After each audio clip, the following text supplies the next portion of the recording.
et du Fils et du Saint-Esprit, ainsi soit-il. Bien chers frères, aujourd'hui c'est la fête de Saint Clément, pape et martyr. Ce fut le 3e successeur de Saint Pierre après l'un et Anaclet. Il a été donc évêque de Rome au 1er siècle de notre ère. Saint Irénée, évêque de Lyon, atteste que Saint Clément avait vu les apôtres, il les avait rencontrés et avait encore dans ses oreilles leur prédication et devant ses yeux leur tradition. Saint Clément est connu pour être l'auteur de la célèbre lettre aux Corinthiens qui fut lue dans toutes les églises jusqu'au IVe siècle. Cette lettre reprend des thèmes chers à saint Paul qui a écrit 2 longues épîtres aux Corinthiens qui sont régulièrement utilisées dans la liturgie.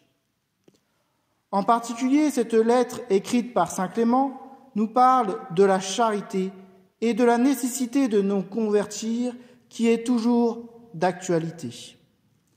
Comme nous l'affirme saint François de Sales, le salut est connu par la foi, il est préparé par l'espérance, mais il est acquis que par la charité. Tout amour est joie, joie d'aimer et joie d'être aimé. Dans cette charité, il n'y a pas d'imperfection de la part de Dieu, cela va de soi.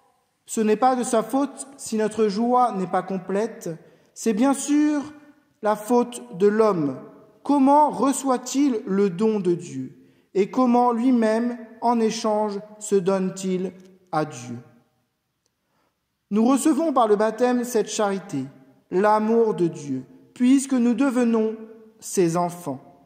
Nous devons faire croître cet amour dans nos âmes par une vie sacramentelle, en particulier par la réception des sacrements comme la confession où notre Seigneur Jésus-Christ nous pardonne tous nos péchés, nous absout nos péchés, mais encore et surtout en recevant la Sainte Communion où nous recevons notre Seigneur Jésus-Christ lui-même et dans la Sainte Eucharistie et nous fait accroître considérablement son amour pour lui. C'est cela la grâce des chrétiens. Le Seigneur nous prévient toujours avec sa bonté, et la bonté du Seigneur est toujours plus grande que tous nos péchés. La vie sacramentelle est donc essentielle à notre salut. Il ne faut pas la négliger et encore moins la supprimer, car c'est le grand moyen d'avoir, de conserver et d'accroître cette charité qui nous est nécessaire pour aller au ciel. Saint Paul nous dit que tout passe sur cette terre, même les vertus de foi et de charité, sauf la charité qui seule ne passera jamais. Après avoir reçu tant de grâce de la part du bon Dieu, c'est à nous de nous donner à Dieu, non seulement par des actes intérieurs d'amour, par la prière, par l'offrande de nos sacrifices, mais encore par des œuvres extérieures de miséricorde. Il n'y a pas que l'aumône matérielle, mais aussi les aumônes spirituelles, qui sont plus importantes puisque les biens spirituels sont beaucoup plus importants que les biens matériels, car ils découlent directement de la charité de Dieu. Quelles sont ces œuvres de miséricorde? Eh bien, on peut instruire les ignorants, soutenir les faibles, encourager les hésitants, consoler les affligés, pardonner aux repentants, prier pour ceux qui, nombreux, souffrent d'une indigence spirituelle. Il faut donc implorer le bon Dieu pour qu'il donne ses secours, ses grâces, que nous-mêmes, nous ne pouvons pas offrir à notre prochain. C'est cela l'aimer, et c'est vouloir aussi ce bien qui est le plus précieux. Voilà la grande leçon que saint Clément donne aux Corinthiens. La charité s'épanouit dans le prochain sans remplacer l'amour de Dieu par l'amour de l'homme, mais l'amour de l'homme doit être pour Dieu. À la fin de sa lettre, saint Clément fait une grande prière et rend grâce à Dieu pour sa merveilleuse providence d'amour qui a créé le monde et continue à le sauver et à le sanctifier. Au lendemain des persécutions que subissent les chrétiens au 1er siècle, nombreux ont été dévorés par les bêtes.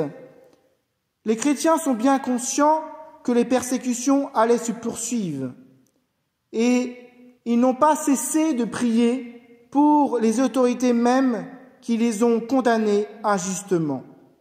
Il faut prier pour les persécuteurs comme le fit notre Seigneur Jésus-Christ sur la croix.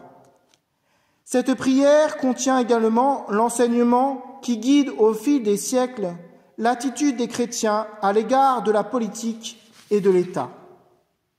En priant pour les autorités, Saint Clément reconnaît la légitimité des institutions politiques dans l'ordre établi par Dieu.